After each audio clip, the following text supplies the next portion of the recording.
हरे कृष्णा। आज से हम लोग आरंभ कर रहे हैं चतुर्थ अध्याय। आज बड़ा पावन दिवस है, श्री नरसिंह भगवान जी की नरसिंह चतुर्दशी है। तो आज से हमारा चतुर्थ अध्याय शुरू होगा। चतुर्थ अध्याय का नाम है ज्ञान कर्म संन्यास योग। थोड़ा डिफिकल्ट है समझने में। ज्ञान कर्म संन्यास योग।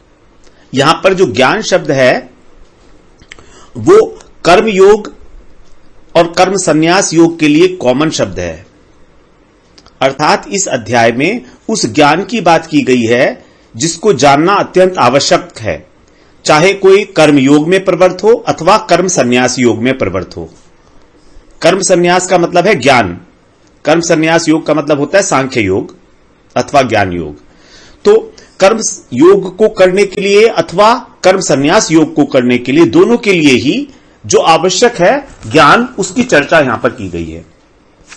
इसका नाम इस चैप्टर का नाम दिव्य ज्ञान भी रखा गया है, क्योंकि यहां पर उसी दिव्य ज्ञान की बात की गई है, ट्रांसेंडेंटल नॉलेज। ये वाला जो चैप्टर है हमारा, जो प्रथम षष्ठक है कर्मयोग का, उस षष्ठक के अंदर मेरे अनुसार चौथा अध्याय जो है वो सबसे महत्वपूर्ण है। ये मैं अपनी बात बता रहा हूं। चौथा अध्याय बहुत इंपॉर्टेंट है, इसको जानना, इसको समझना। तो हम लोग अभी इसी की बात करेंगे। यहां पर भगवान ने शुरू किया है इमम धर्म, इमम शब्द से। इमम शब्द जो है, इमम विवस्वते, इमम शब्द का अर्थ है कि भगवान इंडिकेट कर रहे हैं कि ये योग, ये कौन सा योग है? ये वही जिसकी भगवान ने चर्चा की है दूसरे अध्याय के 47वें श्लोक में, कर्मण्येवाधिकारस्ते मा फलेषु कदाचन। और उसके बाद तीसरे अध्याय में कर्मयोग की बात की। कर्मयोग का आचरण क्यों करना चाहिए? कर्मयोग का आचरण करना चाहिए। तीसरे अध्याय में कहा कर्मयोग का आचरण करना चाहिए, यही भगवान का मत है। अब जब भगवान ने अपना मत बता दिया, उसके बाद 35वें श्लोक तक भगवान ने कर्मयोग के बारे में बात की। फिर 36वें श्लोक में तीसरे अध्याय के अर्जुन का प्रश्न आ गया, तो उस प्रश्न का उत्तर देते रहे और भगवान ने उसका उत्तर दिया 7 श्लोकों में, 43 श्लोक तक। अब उसके बाद चौथे अध्याय का प्रारंभ किया। तो भगवान ने जो कर्म योग की बात छोड़ दी थी बीच में 35वें श्लोक पर, वही बात को आगे कंटिन्यू कर रहे हैं। तो इसलिए this chapter 4 will be a sort of addendum to chapter 3, अर्थात चैप्टर अध्याय 3 का परिशिष्ट ये चैप्टर 4 है। अध्याय 4 को चैप्टर 3 का ही परिशिष्ट समझना चाहिए, क्योंकि बीच में अर्जुन का प्रश्न आ गया था, इसीलिए। तो अब भगवान वहीं से बात शुरू कर रहे हैं, इमम विवस्वते योगम। तो हम लोग बात करते हैं सबसे पहले चौथे अध्याय का प्रथम श्लोक। श्री भगवान उवाच इमं विवस्वते योगम प्रोक्तवान अहम अव्ययम विवस्वान मनुवे प्राह मनु इक्ष्वाकु अब्रवीत। इमं विवस्वते योगम, इमं विवस्वते योगम प्रोक्तवान अहम अव्ययम। इसमें संधि है, प्रोक्तवान प्लस अहम प्लस अव्ययम। विवस्वान मनवे प्राहा मनु। अब इसको जो पढ़ना है, ये जो लास्ट वाला है चौथा चरण, मनुरिक्ष्वाक्वे अब्रवीत, इसको ऐसे पढ़ेंगे, एक साथ पढ़ना है। इसको हम तोड़ के नहीं पढ़ेंगे, प्रयास करेंगे कि इसको एक बार ही पढ़ें। मनुरिक्ष्वाक्वे अब्रवीत, मनुरिक्ष्वाक्वे अब्रवीत। जब हम इसको संधि विच्छेद करते हैं तो बनता है इसका मनु के आगे विसर्ग प्लस इक्ष्वाकु प्लस अब्रवीत, इक्ष्वाकु और अब्रवीत। तो इक्ष्वाक्वे और अब्रवीत अलग, इक्ष्वाक्वे अब्रवीत। तो यहां पर बता रहे इमम का मतलब है यह, ये जो योग है कर्म योग। विवस्वते, विवस्वते का मतलब है सूर्य, सूर्य से, योगम माने योग, ये जो कर्म योग है ये कैसा है? अव्यय है, अविनाशी है, इसका कभी नाश नहीं है। तो इस योग को मैंने प्राह माने कहा था, पहले मैंने कहा है। प्रोक्तवान का मतलब कहा था, मैंने यह अविनाशी योग सूर्य से कहा था। फिर विवस्वान का मतलब सूर्य, विवस्वान भी सूर्य है। तो सूर्य ने ये अपने पुत्र से कहा, उनके पुत्र थे मनु, उनका नाम है वैवस्वत मनु। हमारा जो अभी चल रहा है ये मनवंतर, 7वां मनवंतर, ये वैवस्वत मनवंतर ही चल रहा है। तो मनवंतर, इसी मनवंतर में ये बात हुई है। तो उन्होंने, सूर्य ने अपने पुत्र से कहा मनु से, और मनु ने अपने पुत्र से कहा इक्ष्वाकु से। अब्रवीत माने कहा। इस प्रकार से ये जो कर्म योग है ये परंपरा से चला आ रहा है। तो भगवान ने यहां पर गुरु परंपरा के प्रति अपना आदर प्रकट किया है कि गुरु परंपरा की कितनी आवश्यकता है।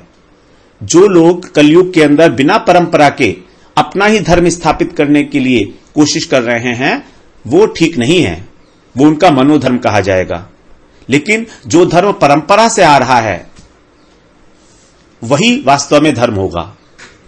तो जो हमारा 4 संप्रदाय हैं, ये सब संप्रदाय का मतलब ही है परंपरा।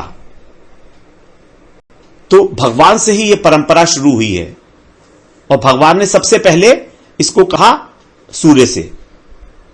तो ये जितने भी लोग हैं, सूर्य है, मनु है, इक्ष्वाकु हैं, ये सब गृहस्थ हैं, और इन्होंने गृहस्थ आश्रम में रहकर ही सिद्धि प्राप्त की है। इसका मतलब यह है कि जैसे भगवान नित्य हैं, उसी प्रकार भगवान से जो मिलने का मार्ग है, योग, वो भी नित्य है, अव्यय है। उसी योग को यहां पर बता रहे हैं भगवान। देखिए, सूर्य जो है कर्मयोग के सबसे बड़े उदाहरण है। सूर्य सबको प्रकाशित करते हैं, पूरे जगत को, और स्वयं बिल्कुल निर्लिप्त रहते हैं। सूर्य का प्रकाश पाकर कोई अच्छा काम करता है, कोई बुरा काम करता है, लेकिन सूर्य को इसमें कोई आसक्ति नहीं होती। वो सबको समान रूप से ही अपनी प्रकाश देते हैं। वो सूर्य सबको प्रकाश देते हैं, सबको समान रूप से। तो इस प्रकार से यहां पर भगवान ने गुरु परंपरा का जो है वर्णन किया है सबसे पहले श्लोक के अंदर, 4 अध्याय के सबसे पहले श्लोक के अंदर, कि गृहस्थाश्रम में रहते हुए भी ये सब कार्य किया जा सकता है। और अर्जुन भी इसी स्थिति में है, वो भी गृहस्थाश्रम में है। तो इसको एक बार और दोबारा श्रवण करते हैं। इमं विवस्वते योगम प्रोक्तवान अहम अव्ययम, विवस्वान मनवे प्राह मनुरीक्ष वाक्वे अब्रवीत। हरे कृष्णा, हरे कृष्णा। 4 अध्याय का दूसरा श्लोक श्रवण करते हैं। एवं परंपरा प्राप्तम इमं राजऋषयो विदुः, स काले निहमेता, स काले निहमेता महता, स काले निहमेता योगो नष्टः परन्तप। एवं परंपरा प्राप्तम इमं राजऋषयो विदुः, स कालेन इह, स कालेन प्लस इह, कालेनिह, इसको हम अलग ही पढ़ेंगे। स कालेन इह महता योगो नष्ट है परंतप। भगवान बता रहे हैं, हे परंतप, अर्थात हे अर्जुन।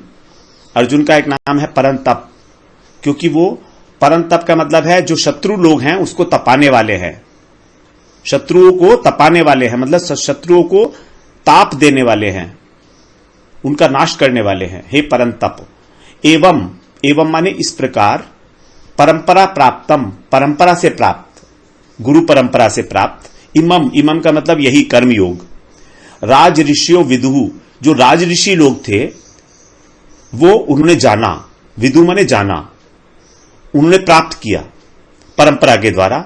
जैसे सबसे पहले सूर्य को दिया भगवान ने, सूर्य ने अपने पुत्र को दिया मनु को, मनु ने इक्ष्वाकु को। इस प्रकार से परंपरा के द्वारा ये योग चलता रहा। उसके बाद क्या हुआ?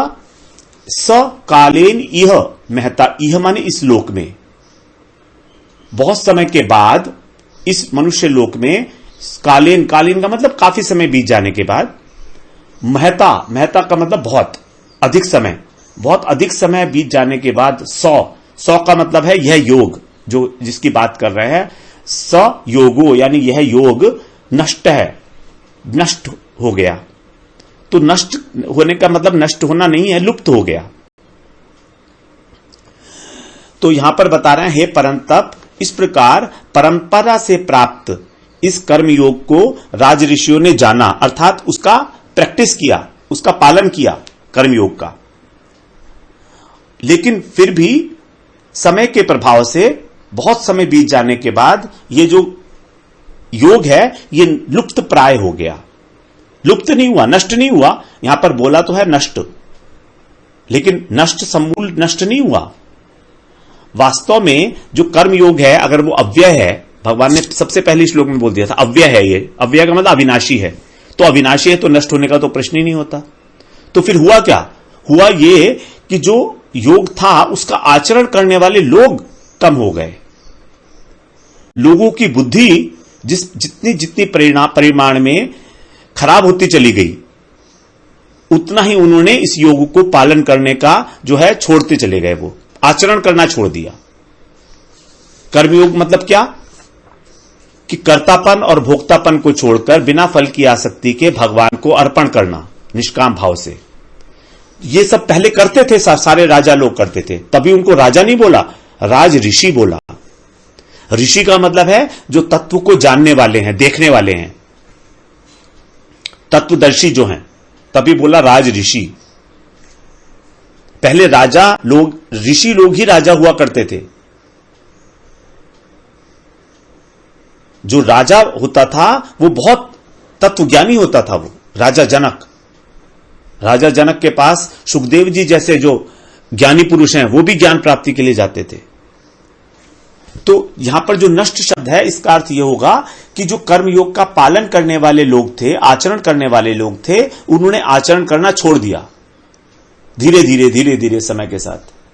तभी उसको बोल दिया कि वो लुप्त प्राय हो गया। तो एक बार इसको दोबारा हम श्रवण करते हैं श्लोक को। एवं परंपरा प्राप्तम इमं राज ऋषयो विदुः सकालेन इह महता योगो नष्टः परंतप। हरे कृष्णा। हरे कृष्णा। चौथा अध्याय और तीसरा श्लोक।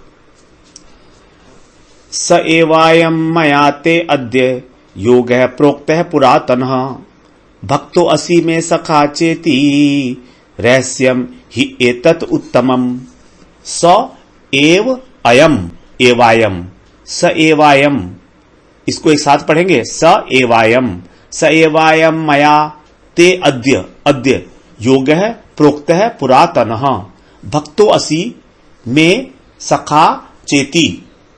रहस्यम, यहां पर आगे रहस्यम के बाद ही, ह के ऊपर छोटी मात्रा ही प्लस एतत् प्लस उत्तमम। रहस्यम ही एतत् उत्तमम। रहस्यम ही एतत् उत्तमम। स एवायं मया ते अद्य योगः प्रोक्तः पुरातनः भक्तो असि मे सखा चेति रहस्यम ही एतत् उत्तमम। यहां पर भगवान कारण बता रहे हैं कि मैं तुझको ये क्यों बता रहा हूं। ये कर्म योग की मैंने तेरे को जो उपदेश दिया है, क्यों दिया है? क्योंकि तू मैं माने मेरा भक्त है।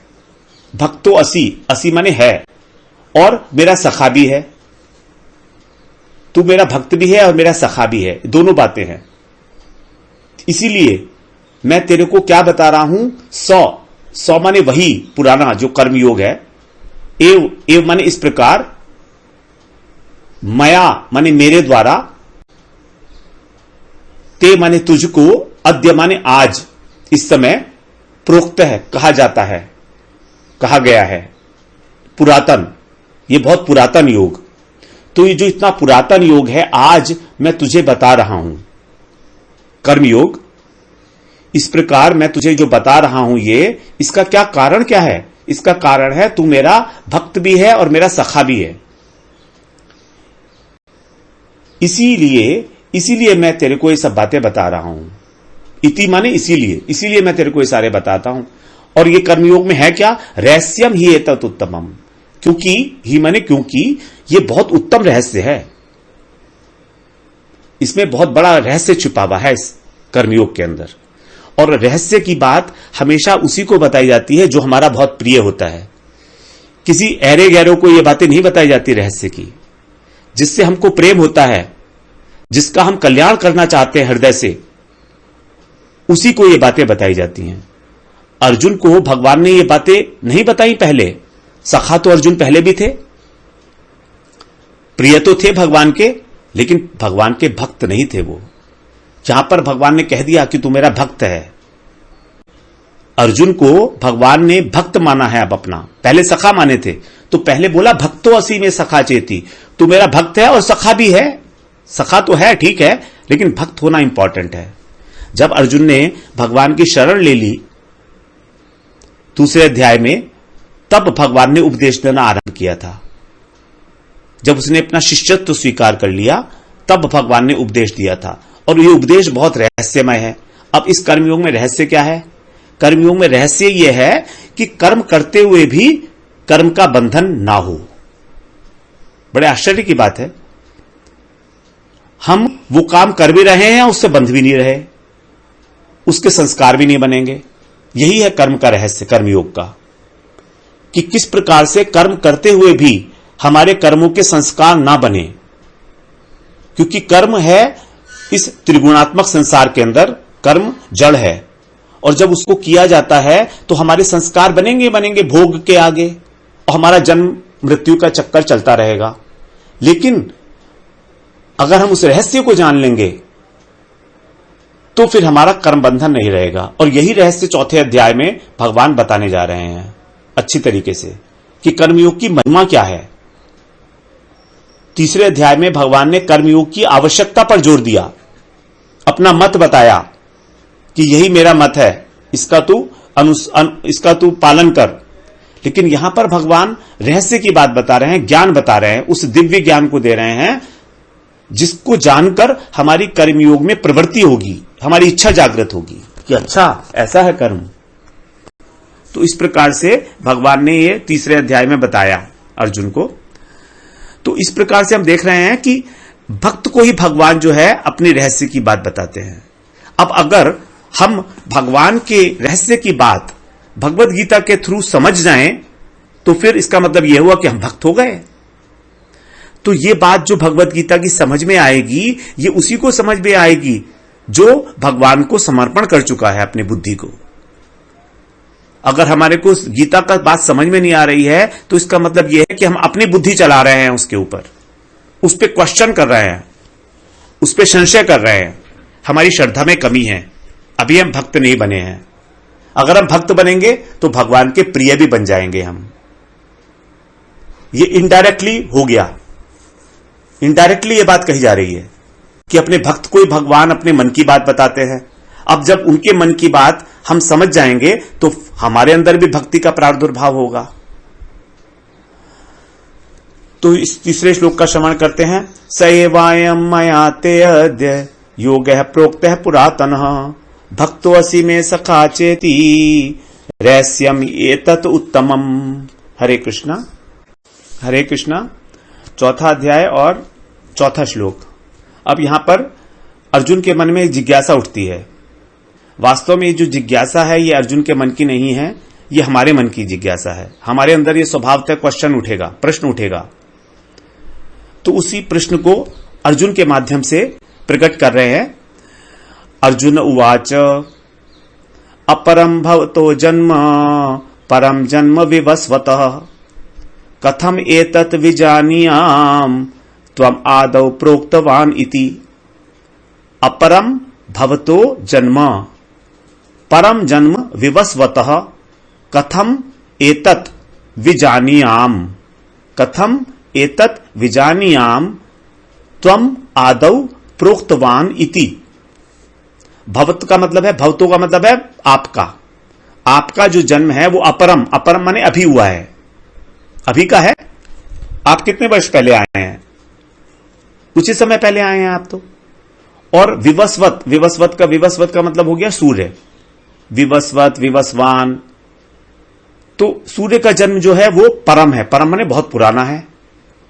इसीलिए अब आप मुझे ये बताएं, त्वम माने आपने, आदौ माने इस सृष्टि के आरंभ में, क्योंकि सूर्य तो सृष्टि के आरंभ में हुआ था ना। सूर्य का जो जन्म हुआ वो सृष्टि के आरंभ में हुआ होगा। भाई जब से सृष्टि है तब से सूर्य है, सूर्य को कोई जन्म थोड़ी ना है वैसे। तो सृष्टि के आरंभ में जब सूर्य था तो आपने उसको ये योग बताया था जो आप बता रहे हैं अभी, एतत् माने यह वाला योग, प्रोक्तवान मैंने कहा था। इति का मतलब है ये बात मैं कैसे समझूं, कथम माने कैसे, विजानियाम माने समझूं, मैं कैसे समझूं इस बात को।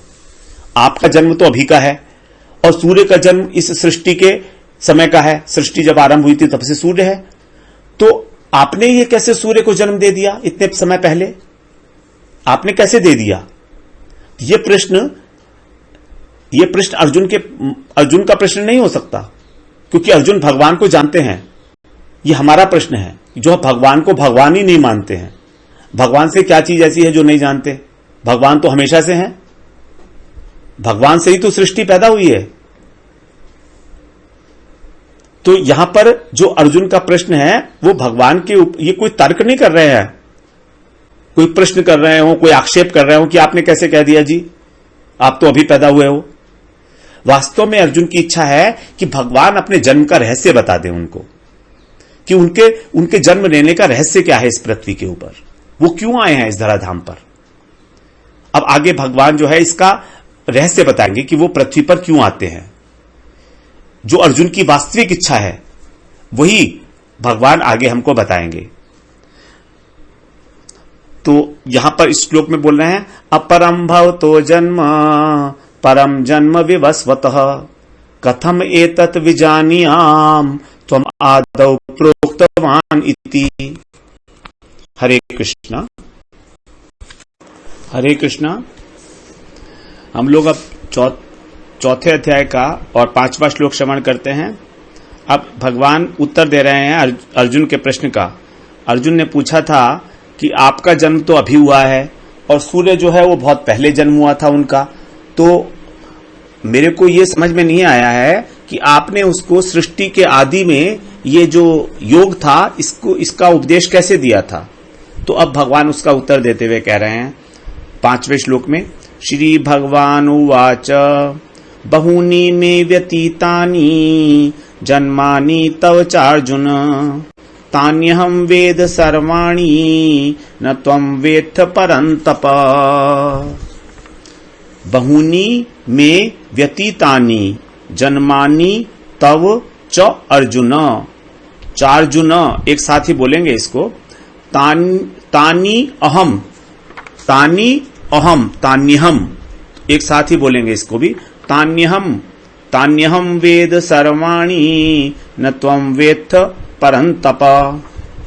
भगवान कह रहे हैं बहुनी माने बहुत से, जन्मानी में माने मेरे, बहुनी माने बहुत से, मेरे बहुत से, व्यतीतानी का मतलब है बीत चुके हैं, हो चुके हैं, व्यतीत हो चुके हैं।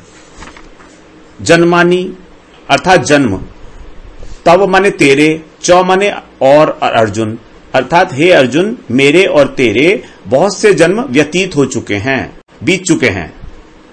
तानी माने उन जन्मों को, अहम माने मैं, वेद माने जानता हूं, सर्वाणी उन सभी जन्मों को मैं जानता हूं। न त्वम वेत्थ परंतप है, लेकिन हे परंतप तुम नहीं जानते। न माने नहीं, त्वम माने तुम, वेत्थ माने जानना, तो तुम नहीं जानते हो, मैं जानता हूं। क्यों? क्योंकि अर्जुन, भगवान तो भगवान है ना, भगवान तो सब कुछ जानते हैं, एवरीथिंग ही नोज, है ना, और अर्जुन जो है वो नहीं जानते हैं। तो ये भगवान ने बताया इस प्रकार से कि अब भगवान ने अपना परिचय देना शुरू किया है कि वो साधारण मनुष्य नहीं है। जैसे हम अगर समझें कि भगवान साधारण मनुष्य हैं, वो कैसे जानते हैं अपने पुराने जन्मों को, तो यहां भगवान ने बताया कि मैं सब जन्मों को जानता हूं और तुम नहीं जानते। तो यहां पर जो अर्जुन के मन में जिज्ञासा थी जन्म के रहस्य को जानने की, तो अब उसका उत्तर देते हुए सबसे पहले भगवान ने यह बात कही है। और इसी तरह की बात भगवान ने पहले भी कही थी दूसरे अध्याय में, जब उन्होंने ये कहा था कि मैं, तू और ये राजा लोग पहले नहीं थे और आगे नहीं रहेंगे, ऐसा नहीं है, हम हमेशा ही रहेंगे, क्योंकि भगवान और उनका अंश जीवात्मा ये दोनों ही अनादि हैं और नित्य हैं, सनातन हैं। ममई वांशो जीवलोके जीवभूत है सनातन है, अर्थात ये जो आत्मा है ये भगवान का अंश है और सनातन है, नित्य है। तो दूसरे अध्याय के 12वें श्लोक में भगवान ने पहले भी ये बात अर्जुन से कही थी।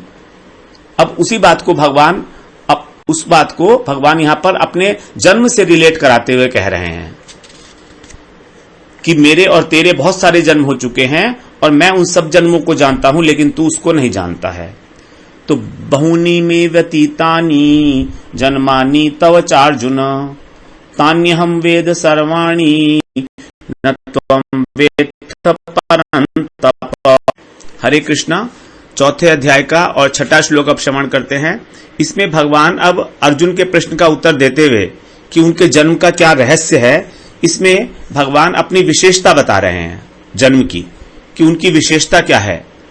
इससे पहले भगवान ने बताया था कि वो अपने सभी जन्मों को जानते हैं और अर्जुन नहीं जानता है, तो क्या विशेषता है उनमें, तो यहां बता रहे हैं भगवान, अजोपि सन्न अव्ययात्मा भूतानामीश्वरोऽपि सन् प्रकृतिम स्वाम अधिष्ठाय संभवामि आत्ममायया। अजोपि, अजो प्लस अपि, अजोपि सन अव्यय आत्मा, अजोपि सन अव्यय आत्मा भूतानाम ईश्वरो अपि सन प्रकृतिम स्वाम अधिष्ठाय संभवामि आत्ममायया। अजोपि भगवान कैसे हैं, यहां पर भगवान अपने बारे में बता रहे हैं।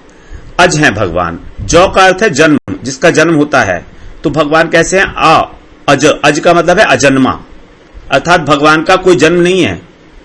भगवान केवल प्रकाशित होते हैं इस जगत के अंदर, वो जन्म नहीं लेते हैं। ऐसा प्रतीत होता है कि वो जन्म लेते हैं, लेकिन वो जन्म नहीं लेते हैं, उनका आविर्भाव होता है भगवान का। सन, सन माने होते हुए भी, तो अजन्मा, अपि माने भी, तो सन माने होते हुए, तो अजन्मा होते हुए भी, अव्यय आत्मा, और इसके साथ क्या क्या है, वो अव्यय आत्मा। अव्यय आत्मा मतलब अविनाशी, जिनका कभी व्यय नहीं होता, अर्थात उनका कभी मृत्यु भी नहीं होती है।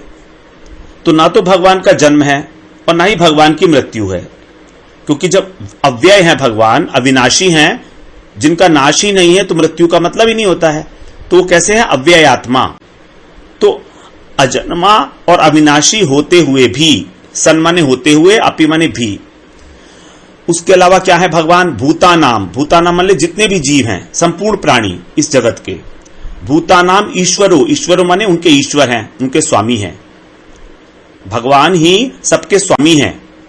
अपि, अपि माने भी, सन माने होते हुए।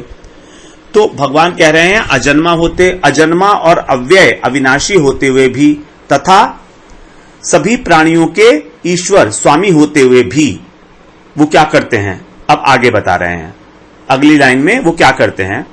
पहले तो भगवान ने अपना परिचय दे दिया कि मैं क्या हूं, मैं अजन्मा हूं, मैं अव्यय हूं, अविनाशी तत्व हूं और मैं ईश्वर हूं। सभी जितने भी प्राणी हैं सबका ईश्वर हूं, सबका स्वामी हूं। प्रकृतिम स्वाम, स्वाम माने अपनी, अधिष्ठाय माने आश्रय लेकर, अपनी प्रकृति का आश्रय लेकर। संभवामी, संभवामी का मतलब है प्रकट होता हूं। आत्म माया, अपनी योग माया से, अपनी योग माया से मैं प्रकट होता हूं, अपनी प्रकृति का आश्रय लेकर। अब यहां पर जो प्रकृति शब्द है और आत्म माया शब्द है ये अलग अलग हैं। यहां पर आत्म माया का अर्थ है भगवान की जो स्वरूप शक्ति है, जो योग माया है भगवान की, वो है भगवान की अपनी शक्ति। क्योंकि हम कोई भी कार्य करते हैं इस जगत में तो हम अपनी शक्ति से करते हैं ना, तो भगवान की एक अपनी शक्ति है जिसको बोलते हैं हम योग माया अर्थात अथवा स्वरूप शक्ति। तो उस शक्ति का आश्रय लेकर भगवान स्वयं को प्रकट कर देते हैं इस जगत के अंदर, वो आ जाते हैं। अब यहां पर फिर क्यों बताया प्रकृतिम स्वाम अधिष्ठाय, फिर आश्रय लेते हैं, किसका आश्रय लेते हैं? प्रकृतिम का, प्रकृति का आश्रय लेते हैं। तो यहां प्रकृति का मतलब भी वही बनता है, अपनी शक्ति। प्रकृति भी तो शक्ति है ना, लेकिन यहां पर प्रकृति का अर्थ जो है स्वरूप बताया गया है, स्वरूप। तो भगवान का स्वरूप कैसा है? भगवान का स्वरूप है सत चित आनंद, सत चित आनंद, यह है भगवान का स्वरूप। प्रकृति शब्द के दो अर्थ बताए गए हैं, एक तो हो गया प्रकृति का अर्थ स्वभाव और एक हो गया स्वरूप। तो यहां पर हमको प्रकृति का अर्थ स्वरूप लेना होगा। तो अपने स्वरूप को प्रकट करते हैं। कौन सा स्वरूप है उनका? सतचित आनंदमय, अर्थात वो सत हैं, वो चित हैं और वो आनंद हैं। सत का मतलब है अस्तित्व, शाश्वत है, नित्य है। सत वस्तु की नित्य सत्ता रहती है, तो भगवान कैसे हैं? शाश्वत वस्तु हैं। चित्त का अर्थ है ज्ञान, तो ज्ञान स्वरूप है और आनंद स्वरूप है। तो ये भगवान ने अपना परिचय पूरा दे दिया इस श्लोक के अंदर, छठे श्लोक में। अभी पहली बार भगवद गीता में भगवान ने अपना परिचय दिया जब अर्जुन ने उनके जन्म के रहस्य के बारे में जिज्ञासा की। तो भगवान अजन्मा है, भगवान अव्यय हैं और भगवान सबके स्वामी हैं, जितने भी जीव हैं, क्योंकि सब भगवान के अंश हैं तो भगवान ही तो स्वामी होंगे ना। लेकिन हम क्या करते हैं? हम अपने को स्वामी मानने लगते हैं और ये भी कहते हैं कि कृष्ण की मृत्यु हो गई। ये भी कहते हैं लोग कि कृष्ण की मृत्यु हुई है, किसी ने बाण मारा था, उनके पेड़ पर नीचे बैठे थे तो उनकी मृत्यु हो गई। तो भगवान की कभी मृत्यु नहीं होती है, भगवान केवल अप्रकट होते हैं इस जगत से, कारण कुछ भी रहा हो, और मतलब अजन्मा है। भगवान का जन्म भी नहीं होता है, लेकिन भगवान जब चाहे तो जन्म भी लेकर प्रकट हो सकते हैं, उनकी इच्छा है। और वो प्रकट कैसे होते हैं? अपनी प्रकृति, अपने स्वरूप के साथ। उनका जो चिन्मय स्वरूप है, सत चित और आनंद। भगवान का जो विग्रह है, भगवान का जो शरीर है, वो हमारी तरह से जड़ सप्त धातुओं का बना हुआ नहीं है, हाड़ मांस का पुतला नहीं है। वो साक्षात भगवान का चिन्मय स्वरूप है। भगवान की जो आत्मा है वो भी चिन्मय और भगवान का शरीर भी चिन्मय। उनके शरीर में और उनकी आत्मा में लेश मात्र भी अंतर नहीं है, जबकि हमारा शरीर जड़ है और हमारी आत्मा चिन्मय है। लेकिन ये भेद भगवान के अंदर नहीं देखा जाता, इसीलिए भगवान बता रहे हैं प्रकृतिम स्वाम अधिष्ठाय, अपने स्वरूप के साथ, सतचित आनंदमय स्वरूप के साथ। ऐसे ही वैसे जैसे वो गोलोक धाम में है, उसी स्वरूप को यहां पर प्रकट कर देते हैं, उसी स्वरूप को। संभवामी आत्म माया, आत्म माया मतलब अपनी योग माया। तो भगवान की जो योग माया है वो किसी भी प्रकार जो हमारी महामाया है, जिसको प्रकृति बोलते हैं, जो तीनों गुणों से मिलकर बनी है, उससे अतीत है। ये त्रिगुणातीत है, चिन्मय है ये योग माया। इसका दूसरा नाम है स्वरूप शक्ति, अथवा इसको चित्त शक्ति भी बोलते हैं। तो उसका आश्रय लेकर भगवान इस जगत के अंदर स्वयं को प्रकट करते हैं। प्रकट करने का मतलब क्या? अवतार लेते हैं। अवतार का मतलब होता है नीचे उतरना, इस प्रपंच में आना। तो यह है भगवान के जन्म का रहस्य। तो इसको दोबारा एक बार श्रवण करते हैं। अजोपी, अजोपी, अपी नहीं बोलेंगे, अजोपी, और साइलेंट रहेगा बहुत। अजोपी सन अव्ययात्मा, अब यहां पर ब्रेक करना पड़ रहा है। अजोपी सन अव्यय, अव्यय बोलना है तो अ को हमने ब्रेक किया। अजोपी सन अव्ययात्मा, सन न के अंदर हलंत लगा हुआ है, तो सन नहीं बोलेंगे, सन न हल्का सा बोलेंगे, क्योंकि जब हलंत नहीं लगा होता तो बाद में अ की ध्वनि निकलती है, और जब हलंत लगा होता है तो बाद में अ की ध्वनि नहीं निकलती। तो अजोपि सन अव्ययात्मा भूतानामीश्वरोपि सन। अब हमने सन बोला ना, सन, नौ के ऊपर ज्यादा जोर नहीं दिया हमने, अ की आवाज स नौ सन ऐसे नहीं बोला। प्रकृतिम स्वाम अधिष्ठाय संभवामी आत्म मायया। हरे कृष्णा, हरे कृष्णा। चौथे अध्याय का हम लोग 7वां श्लोक श्रवण करते हैं। बड़ा कॉमन श्लोक है जो हम लोगों ने कई बार सुना है, और इसको याद करने में भी आपको बहुत सुविधा होगी और याद भी होगा आप लोगों को। यदा यदा हि धर्मस्य ग्लानिर्भवति भारत अभ्युत्थानम अधर्मस्य तदात्मानं सृजाम्यहम्। यदा यदा हि धर्मस्य ग्लानिर्भवति भारत अभ्युत्थानम अधर्मस्य तदात्मानं सृजाम्यहम्। यदा यादा माने यहां पर भगवान अब अपना जन्म का रहस्य तो बता चुके, अब यहां पर बता रहे हैं भगवान की वो अवतार क्यों लेते हैं, उसका समय क्या होता है, तो क्यों आते हैं वो यहां पर। तो अर्जुन ने ये प्रश्न पूछा नहीं था उनसे, लेकिन ये भगवान अपनी ओर से बता रहे हैं अब उसको। यदा यदा ही धर्म से, यदा यानी माने जब जब, जिस समय भी धर्म की हानि होती है, ग्लानि का मतलब हानि, भवती माने होती है, तो हे भारत, हे भरतवंशी अर्जुन, जब जब धर्म की हानि होती है, अभ्युत्थानम, अभ्युत्थानम का मतलब वृद्धि होना, अभ्युत्थान, अधर्मस्य, अधर्म की, तो जब जब अधर्म की वृद्धि होती है, तदात्मानम, तदा प्लस आत्मानम, तदा माने तब, तब, आत्मानम माने मैं अपने आप को, सृजाम्यहम, सृजाम्य माने अपने आप का सृजन करता हूं, अपने आप को सृजामी, सृजामी का मतलब सृजन करना, प्रकट करता हूं इस धराधाम पर, तब भगवान स्वयं को प्रकट करते हैं। यदा यदा हि धर्मस्य ग्लानिर्भवति भारत अभ्युत्थानम अधर्मस्य तदात्मानं सृजाम्यहम्। हरे कृष्णा, हरे कृष्णा। चौथा अध्याय 8वां श्लोक श्रवण कर लेते हैं। परित्राणाय साधूनां विनाशाय च दुष्कृतां धर्म संस्थापनार्थाय संभवामि युगे युगे।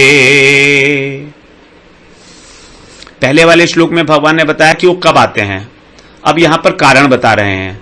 परित्राणाय साधूनाम, परित्राणाय का मतलब होता है रक्षा करना, परित्राण करना, तो जो साधु लोग हैं, जो भक्त हैं मेरे, उनकी रक्षा करने के लिए। विनाशाय च दुष्कृताम, और जो दुष्ट लोग हैं उनको नाश करने के लिए, उनका धर्म संस्थापनार्थाय, और तीसरा कारण धर्म की संस्थापना करने के लिए। संभवामी माने प्रकट होता हूं, युगे युगे, युग युग में, प्रत्येक युग के अंदर भगवान परित्राणाय साधूनाम विनाशाय च दुष्कृताम, साधुओं की रक्षा करने के लिए, दुष्टों का नाश करने के लिए और धर्म की संस्थापना करने के लिए प्रत्येक युग में भगवान जो है स्वयं को प्रकट करते हैं। तो भगवान का एक 6 अवतार हैं, भगवान के बताए गए हैं। पुरुषावतार, गुणावतार, लीलावतार, मनवंतरावतार, युगावतार और शक्त्यावेश अवतार। तो उसमें से जो युगावतार हैं उसकी बात कर रहे हैं भगवान। प्रत्येक युग में 4 प्रकार के युग हैं, चतुर्युग, त्रेता युग, द्वापर युग और कलयुग। तो प्रत्येक युग के अंदर एक अवतार होते हैं जिसको बोलते हैं युगावतार। और प्रत्येक युग का एक अपना धर्म होता है, प्रत्येक युग का एक अपना धर्म है। जैसे कलयुग का, सतयुग का धर्म था ध्यान, सब लोग उन समय में ध्यान किया करते थे। इसी प्रकार से फिर त्रेता के अंदर युग धर्म क्या था, यज्ञ करना। द्वापर के अंदर भगवान की अर्चना करना, मंदिर के अंदर जाकर अर्चना करना, उनकी मंदिरों में अर्चना होती थी उस समय भगवान के विग्रह की, षोडश उपचार। और कलयुग के अंदर क्या है धर्म, युग धर्म, नाम संकीर्तन, क्योंकि अब ना तो ध्यान हो सकता है, ना यज्ञ हो सकते हैं, ना अर्चना हो सकती है। इसलिए सबसे साधारण सा जो है बताया भगवान ने धर्म यहां पर कलयुग का युग धर्म, यह है हमारा नाम संकीर्तन। हरे कृष्णा कृष्ण कृष्ण हरे हरे, हरे राम राम राम हरे हरे। तो यहां पर भगवान अपने अवतार के 2 कारण बताए हैं, एक मुख्य कारण है और एक गौण कारण है। मुख्य कारण है परित्राणाय साधूनाम, साधुओं को रक्षा करने के लिए, और गौण कारण है दुष्टों का संहार और धर्म की संस्थापना। अब गौण कार्य के लिए भगवान नहीं आते यहां पर, उसके लिए तो किसी को भी भेज सकते हैं, किसी जीव विशेष को भी भेज सकते हैं, उसमें इतनी शक्ति दे देंगे और वो कर देगा ये सब काम। भगवान आते हैं अपने भक्तों को रक्षा करने के लिए, और भक्तों को की रक्षा किससे करनी है, पापियों से नहीं करनी है। भगवान के जो भक्त हैं वो नहीं मांगते हैं कि भगवान आप मेरी इस पापी से रक्षा कर लो, इस दुष्ट से। वो तो इसलिए दुखी होते हैं कि उनको भगवान के दर्शन नहीं हो रहे,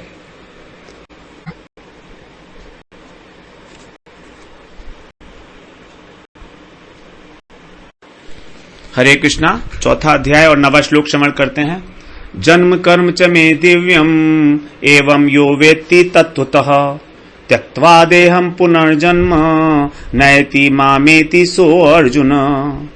जन्म कर्म च मे दिव्यम एवं यो वेत्ति तत्वतः त्यक्त्वा देहं पुनर्जन्म न एति मामेति सो अर्जुन। अब यहां पर भगवान बता रहे हैं कि मेरा जन्म और मेरा कर्म दोनों दिव्य हैं। अर्जुन ने केवल जन्म का रहस्य पूछा था भगवान से, अब भगवान अपने आप से ही ये बता रहे हैं कि मेरे कर्म भी दिव्य हैं। यहां पर भगवान को अपने कर्म दिव्य बताने का कारण क्या है? क्योंकि वो अब अर्जुन को कर्म योग की शिक्षा दे रहे हैं। तो अर्जुन को मानो प्रेरणा दे रहे हैं कि जिस प्रकार से मेरे कर्म दिव्य हैं, ऐसे ही तुम भी अपने कर्म को दिव्य बना सकते हो। तो जो मनुष्य हैं वो लोग अपने जन्म को तो दिव्य नहीं बना सकते, भगवान का तो जन्म दिव्य है, लेकिन वो अपने कर्म को जरूर दिव्य बना सकते हैं। इसीलिए भगवान अपने आप से कर्म की बात कह रहे हैं यहां पर कि मेरे कर्म भी दिव्य हैं। और इसी बात को किस प्रकार से दिव्य हैं, इसी बात को भगवान आगे भी बताएंगे यहां पर चौथे अध्याय में। तो यहां पर बताए हैं जन्म कर्म च मे दिव्यम, मेरे जन्म और मेरे कर्म दोनों ही दिव्य हैं, ट्रांसेंडेंटल। समझ में नहीं आएंगे वो इस बुद्धि से। दिव्य क्या मतलब है? जो इस प्राकृति, जो इस संसार से अतीत है, जो अप्राकृत हैं। हमारी मन और बुद्धि इस संसार में जो वस्तु बनाई गई है उन्हीं को समझ सकती है, और वास्तव में तो उनको भी पूरा नहीं समझ पा रही है अभी तक। हम कहां समझ पा रहे हैं बहुत सारी बातों को? इस सारे साइंटिस्ट इसी चीज में लगे हुए हैं, खोज रहे हैं। तो जो ट्रांसेंडेंटल चीज है, जो प्रकृति से उत्पन्न ही नहीं है, जैसे भगवान है, भगवान के भक्त हैं, भगवान की लीलाएं हैं, भगवान का नाम है, भगवान का धाम है, एकादशी है और तुलसी है, इन लोगों की महिमा हम कैसे समझ सकते हैं अपनी बुद्धि से? नहीं समझ सकते। इसीलिए उसको बोला गया दिव्य है, वो ट्रांसेंडेंटल।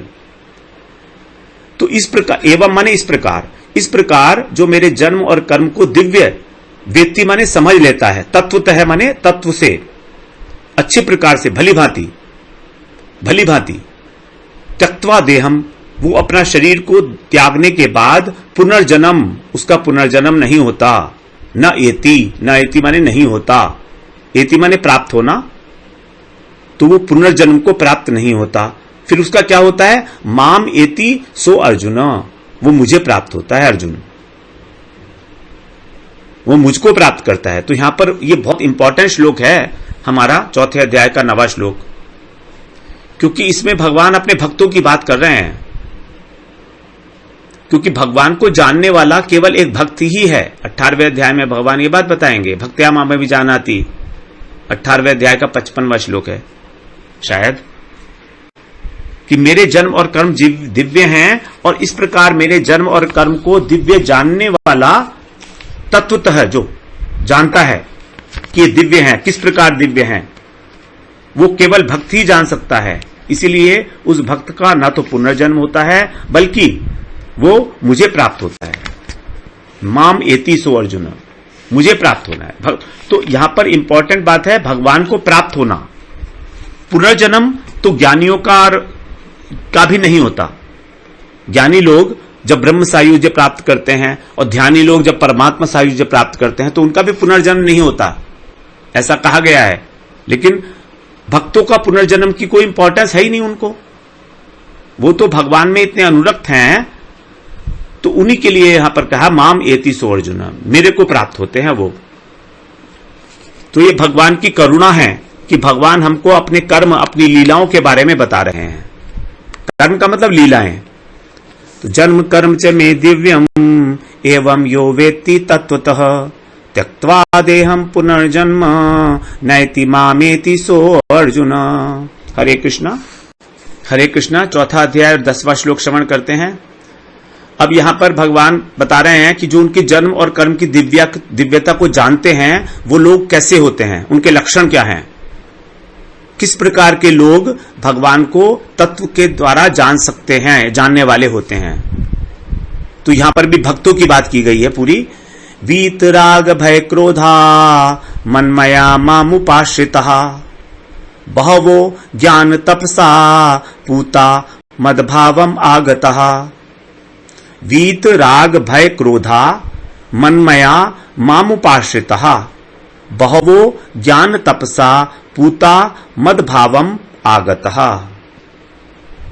वीत राग भय क्रोध, वीत का मतलब जो तीनों से अतीत हो गया है, रहित हो चुका है, ना तो उसे राग है, ना भय है और ना क्रोध है। हमारे भय और क्रोध का कारण भी राग ही है वास्तव में। अगर हमें आसक्ति नहीं है तो ना तो हमें भय होगा ना क्रोध आएगा। जिस चीज में हमको आसक्ति होती है उसका हमें डर होता है कि कहीं वो हमसे दूर ना हो जाए, इसलिए हमको भय होता है, और अगर वो हमको नहीं मिलती तो हमको क्रोध आता है। तो वास्तविकता यह है कि राग ही जो है कारण है भय का और क्रोध का। तो वो जो व्यक्ति है, जो मेरा भक्त है, वो इन तीनों से दूर हो जाता है। मनमया, मनमया का मतलब है वो मुझ में ही तल्लीन हो जाता है। मनमया, मनमया का मतलब मेरे में तल्लीन, मुझ में खो जाता है वो। जैसे जब पृथ्वी के ऊपर बहुत सारा बारिश होती है तो जमीन जो हम बोलते हैं उसको बोलते हैं जलमय हो गई। अब पृथ्वी दिखाई नहीं दे रही, केवल जल ही जल दिख रहा है। उसी प्रकार भक्त का अपना अस्तित्व रहा ही नहीं है, वो है तो लेकिन वो दिखाई नहीं दे रहा है, क्योंकि उसकी प्रत्येक क्रिया भगवान के लिए हो गई है। इसलिए बोला भगवान ने मनमया, उसके शरीर से, उसके मन से, उसके वाणी से केवल भगवान के लिए ही कार्य होते हैं, इसलिए उसको बोला मनमया। और मामुपाश्रिता, माम माने मेरा, उपाश्रिता माने आश्रित, वो केवल मेरा ही आश्रय लेता है, अन्य किसी देवी देवताओं के पास नहीं जाता है। वो ये जान गया है कि भगवान ही, एकमात्र भगवान जो हैं वो स्वयं भगवान कृष्ण ही हैं, वो अवतारी पुरुष हैं। उन्हीं से सारे अवतार और सारे देवी देवता जो हैं प्रकट होते हैं। कृष्ण किसी से प्रकट नहीं होते हैं, कृष्ण अवतारी हैं, परम पुरुषोत्तम, सर्वश्रेष्ठ उपास्य वस्तु। ये जानकर, यही है उनको भगवान को तत्व से जानना, तो ये जानकर वो भगवान का संपूर्ण रूप से आश्रय ले लेता है। और इस प्रकार जानकर बहुवो माने बहुत सारे लोग ज्ञान तपसा पूता, ज्ञान रूपी तप से पवित्र होकर, पूता माने पवित्र होकर, मद भावम आगता, मेरे भाव को प्राप्त हुए हैं, अर्थात मेरे धाम में आए हैं मेरी सेवा करने के लिए, तत्व ज्ञान को प्राप्त करके। क्योंकि तत्व ज्ञान जो है पवित्र करने वाला है। तत्व ज्ञान का मतलब क्या है कि भगवान कौन है, जीव कौन है, माया कौन है, जीव का कर्तव्य क्या है, इनका आपस में संबंध क्या है, हमारा भगवान से क्या संबंध है, मुझे क्या अपना कर्तव्य निभाना है भगवान के प्रति, उनकी सेवा कैसे करनी है, मेरा क्या भाव है जिससे मैं भगवान की सेवा करूंगा। ये सारी बातें, यही है तत्व ज्ञान। तो इस तत्व ज्ञान के द्वारा पवित्र होके उनका अंतःकरण जब शुद्ध हो गया, तब उन्होंने मेरे धाम को प्राप्त किया है और वहां आकर फिर मेरी सेवा करते हैं, क्योंकि जीव का कर्तव्य है भगवान की सेवा करना। मद भावम आगता, भावम आगता, भावम माने मेरे प्रति उनका जो भाव है वो उनको प्राप्त हो चुका है। भाव 5 प्रकार के, शांत, दास्य, सख्य, वात्सल्य और मधुर। तो मद भावम आगता, भावपूर्वक मेरे पास आकर मेरी सेवा करते हैं। वीत राग भय क्रोधा मनमया मामुपाश्रितः बहवो ज्ञान तपसा पूता मद भावम आगतः। हरे कृष्ण। हरे कृष्णा। 4था अध्याय और हम 11वां श्लोक श्रवण करते हैं। ये यथा माम प्रपद्यन्ते तांस थैव भजाम्यहम् मम वर्तमानुवर्तन्ते मनुष्या पार्थ सर्वशः। ये यथा माम प्रपद्यन्ते तांस तथैव, तथैव मतलब तथा प्लस एव, तथैव भजाम्यहम् अर्थात भजामि प्लस अहम। ये यथा माम प्रपद्यन्ते तांस तथैव भजाम्यहम्। यहां पर तांस तथैव को एक साथ ही पढ़ना है। तांस तथैव भजाम्यहम्, भजाम्यहम् को भी एक साथ करना है। भजामी और अहम ऐसे नहीं बोलना है, भजाम्यहम्। मम वर्तमानुवर्तन्ते, मम वर्तम अनुवर्तन्ते, मम वर्तम प्लस अनुवर्तन्ते, तो यहां है वर्तमानुवर्तन्ते, इसको संधि के साथ ही पढ़ेंगे। वर्तमानुवर्तन्ते, वर्तमानुवर्तन्ते, मम वर्तमानुवर्तन्ते मनुष्यः पार्थ सर्वशः। ये बहुत इंपॉर्टेंट श्लोक है, इसको याद करें। ये यथा माम प्रपद्यन्ते, हे पार्थ, भगवान यहां पर अर्जुन को संबोधन कर रहे हैं, प्रथा के पुत्र, हे कुंती नंदन, हे प्रथा नंदन। ये माने जो भक्त, यथा, यथा माने जिस प्रकार, जहां पर भी यथा आता है वहां पर भी तथा आता है, यथा के साथ तथा भी आएगा ना, यदा के साथ तदा आता है, तो यहां पर ये यथा, यथा माने जैसे, माम माने मेरी, प्रपद्यन्ते माने शरण, मेरी शरण में आते हैं, मेरे को समर्पण करते हैं। तो जिस प्रकार जो भी व्यक्ति मेरे को जिस प्रकार से समर्पण करता है, तांस, तान माने उन्हें, तथैव, तथा प्लस एव माने उसी प्रकार ही मैं भजामी, भजामी माने भजन करता हूं उनका, मतलब उनका आश्रय देता हूं, यानी उनको फल देता हूं। अहम माने मैं, तो मैं उसी प्रकार उनको फल देता हूं। तथा तांस तथैव भजामी अहम, मैं भी उनका उसी प्रकार भजन करता हूं।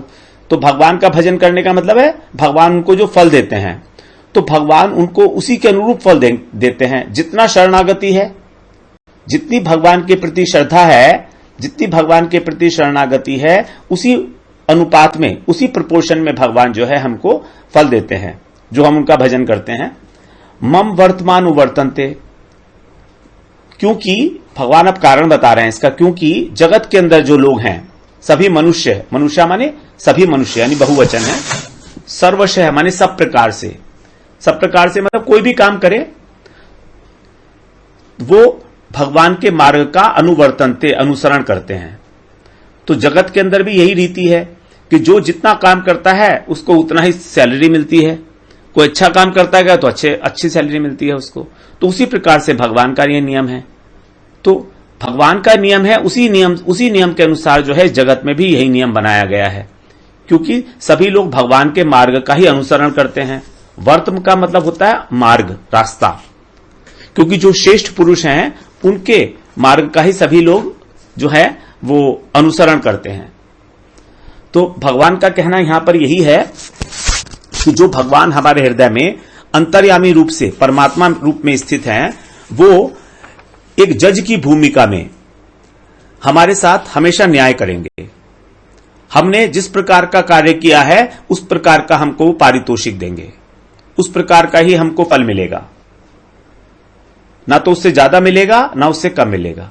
तो ये जो भूमिका है भगवान की, ये परमात्मा के रूप में, अंतर्यामी परमात्मा के रूप में जो भगवान स्थित हैं, उस भूमिका में स्थित होकर भगवान ये बात कह रहे हैं।